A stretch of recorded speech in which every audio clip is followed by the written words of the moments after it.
Hello दोस्तों, veterans, नमस्कार। मैं दीवान सिंह।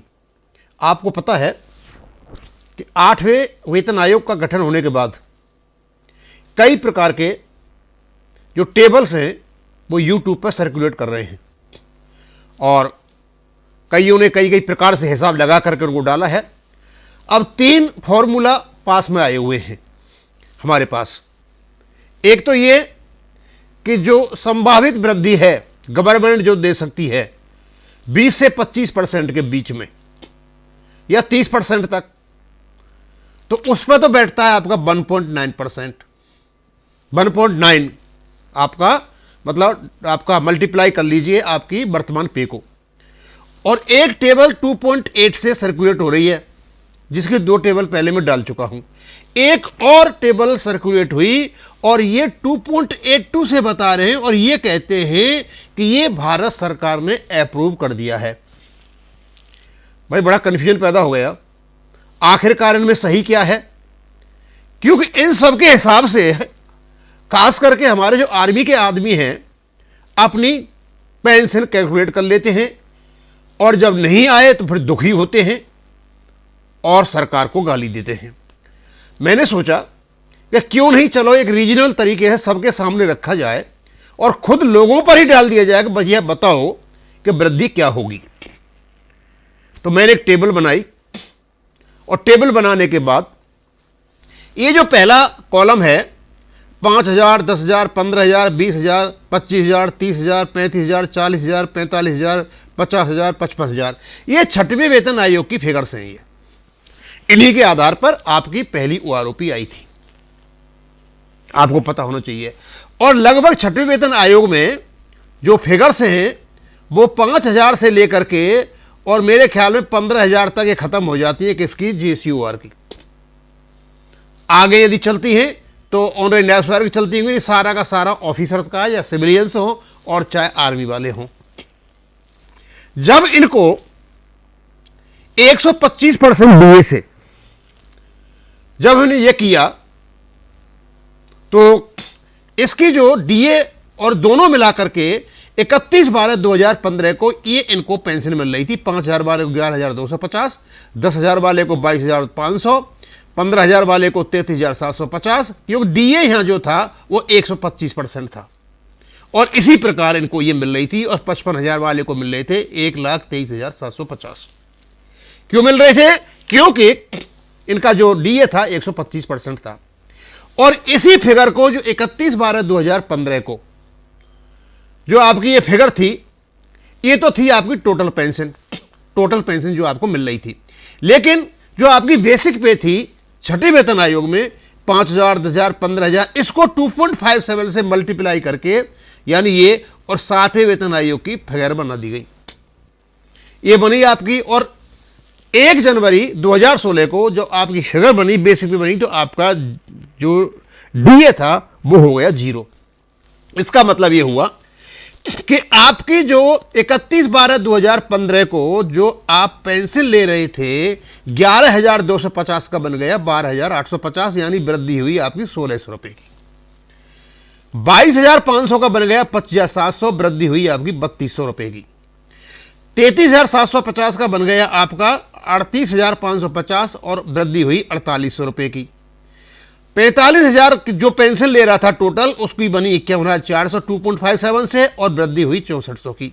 और इस प्रकार हम वृद्धि देख रहे हैं। तो वृद्धि जो होती है लगभग इसमें जो बड़े अफसर हैं जो सेक्रेटरी लेवल के हैं उनकी 80,000, 90,000 कुछ ऐसा एक फिक्स जो अमाउंट था वो इसमें नहीं आए, वो लिए भी नहीं है मैंने।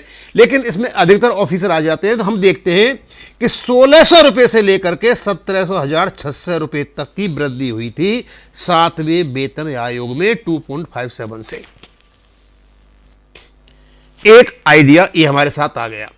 अब हम देखते हैं कि वर्तमान में जो पेंशन मिल रही है आपको किस में मिल रही है।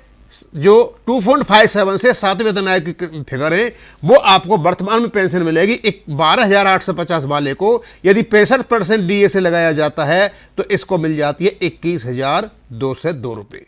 क्यों हम मान के चलते हैं कि ये 1/1/2026 को DA 65% हो जाएगा, नहीं होता है तो और कम मिलेगी। और उसी प्रकार हम मान के चलते हैं कि ये आगे इसी प्रकार चलेंगे तो ये 55,000 रुपये जो पेंशन मिलती है 2,33,275 मिलेगी, क्योंकि इसकी बेसिक पे 1,41,350 है। ये मान करके चलते हैं हम, ठीक है। अच्छा, अब हम देखते हैं कि आपकी जो पेंशन है, ये टोटल पेंशन है आपकी, और आपका जो MF फैक्टर से जो बेसिक पे चला हुआ है 2.57 से, ये है आपका पेंशन। ये 12,850, 25,700, 38,500, यहां तक तो लगभग JCOs खत्म हो जाते हैं 38,500 से, और उससे आगे ऑनरी नायब साहब, ऑनरी कैप्टन, लेफ्टिनेंट आते हैं, और आगे सब ऑफिसर्स आ जाते हैं। अब हम देखते हैं कि हम 1.9 से यदि मल्टीप्लाई करते हैं तो 21,202 रुपये जिसको आज मिल रहे हैं, यदि हम 1.9 से करते हैं तो बन जाता है 24,415। 1.9 का मतलब 65% DA का, 0.65, 1% आपकी बेसिक पे का, और हम ये मान के चलते हैं कि जैसे 30% यदि आपको मिलता है तो 1.9% हो जाएगा, 1.95 हो जाएगा, या 25% जो कुछ भी है, 25%, 30%, 32% पाता है, एक एवरेज लेकर के चले 1.9 से होगी तो आपको वृद्धि कितनी होगी। यहाँ जब 21,202 ले रहा है उसको 24,415, यहाँ लगभग 3,000 की वृद्धि होती है। उसी प्रकार 4,200 वाले को 6,000 की वृद्धि होती है, और 63,000 वाले को 6,7 की वृद्धि होती है, और ये JCO तक यहाँ तक कवर हो जाता है। और आगे यदि ये कवर होता है तो ये आएगा किस पर, ऑनरी नायब अफसर वगैरह, ऑनरी कैप्टन, लेफ्टिनेंट पर आएगा, और नीचे सारे अफसरों का खेल है।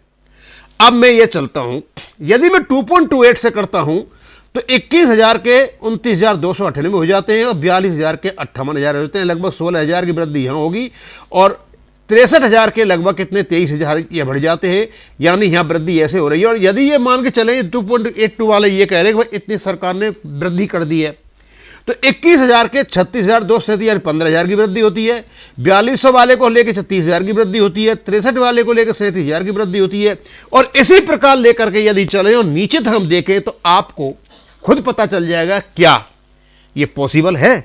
अब ऊपर का तो आप छोड़िए कि यहां जो 17,600 है जो ऑफिसर्स को मिला हुआ है, और यहां जो 48,000 का 42,000 का जो बन रहा है आपका 17,000 से भी ज्यादा 2.28 से, और 2.2 से तो बहुत ज्यादा बन रहा है, और यदि 42 का 6 बन रहा है तो यहां समझ में आता है कि यहां 6 तो लगभग कहां मिलेगा आपको, कहीं मिला ही नहीं है, किसी जगह पर, किसी भी जगह नहीं मिला है। अब मैं दूसरी कहानी बताता हूं आपको।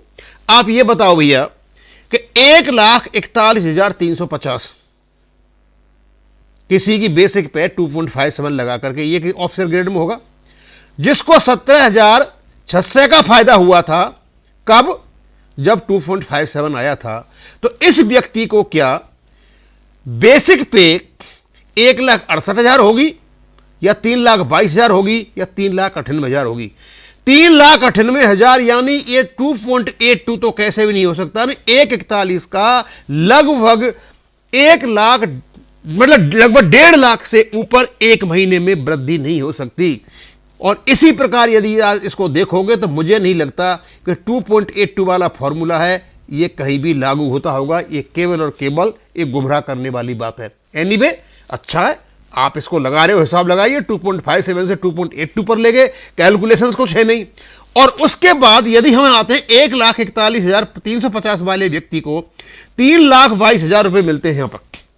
अब आप लगा लीजिए कि 3,22,000 रुपये तो लगभग 1 लाख से ऊपर गया, ये भी 1 लाख से ऊपर जा रहा है, यहां भी 1 लाख से ऊपर जा रहा है। किसी भी अधिकारी की या किसी की भी, और यहां जो ऊपर देखोगे तो 21 वाले को यह 18,000 का फायदा हो रहा है। जो 18,000 का फायदा तो यहां आकर के अफसरों को हो रहा है। इसका मतलब यह हो गया 2.282 का भी फॉर्मूला आपको नहीं आ रहा है। आपको मुंगरी लाल के हसीन सपने पाल लें तो पाले। आप यदि इसको देखोगे, जो आपका 7 CPC में जो वृद्धि हुई है, ये वृद्धि है 1,600, 3,200, 4,800, बस यहीं तक है JCOR की। आगे तो सिविलियंस का चला गया और ऑफिसर्स का चला गया, आपकी वृद्धि यहीं पर है। और यही वृद्धि के आसपास आपका होगा। 1,600 के 3,200 बन सकते हैं, लेकिन 1,600 के आपके 17,000, 18,000, 19 कभी नहीं बन सकते, और ना इतनी वृद्धि होने जा रही है। क्योंकि मैं आपको इसलिए बता रहा हूं कि अभी से जो पाल के बैठे हो ना मुंगरी लाल के हसीन सपने, ऐसा कुछ नहीं होना है। क्योंकि आप देखोगे 555,000 और 141 में बहुत बड़ा फर्क है। 55,000 का 10% आप लगाओगे 5500 होगा, लेकिन 141 का आप 350 लगाओगे, 10% लगाओगे 14,000 कुछ होगा। अब दूसरी चीज, यदि इतना पैसा भारत सरकार देती है, पहले तो देगी नहीं, क्यों, कहीं बनता ही नहीं, लॉजिक ही नहीं है कहीं किसी प्रकार का। अब मुझे ऐसा लगता है कि एक दो आदमी हैं उनको बड़ा खटकता है, और मैं नाम तो नहीं लूंगा, वो साहब जिंदाबाद। अरे भैया खूब तुम साहब को जिंदाबाद करो, खूब जिंदाबाद तुमने नारे लगाए, सवे लगाओ, हमें किसी से कोई लेना देना नहीं है, लेकिन आप मुंगरी लाल के हसीन सपने ना पालें। आपका वृद्धि किसी भी हालत में 1.8 से लेकर के 1.9 के बीच में रहने जा रहा है, उससे भी कम हो सकता है। क्योंकि ये सारी की सारी जो फिगर्स होती हैं, ये जो बढ़ोतरी होती है, ये मौद्रिक नीति के अंतर्गत आती है, देश की महंगाई पर असर पड़ता है, इसमें बहुत कुछ सोचना पड़ेगा। इसलिए आराम से आप वेट कीजिए किसका, पे कमीशन का, कि किस प्रकार से आपके पे फिक्सेशन किए जाते हैं। अब इसको मैं यहीं खत्म करूंगा। थैंक यू, धन्यवाद।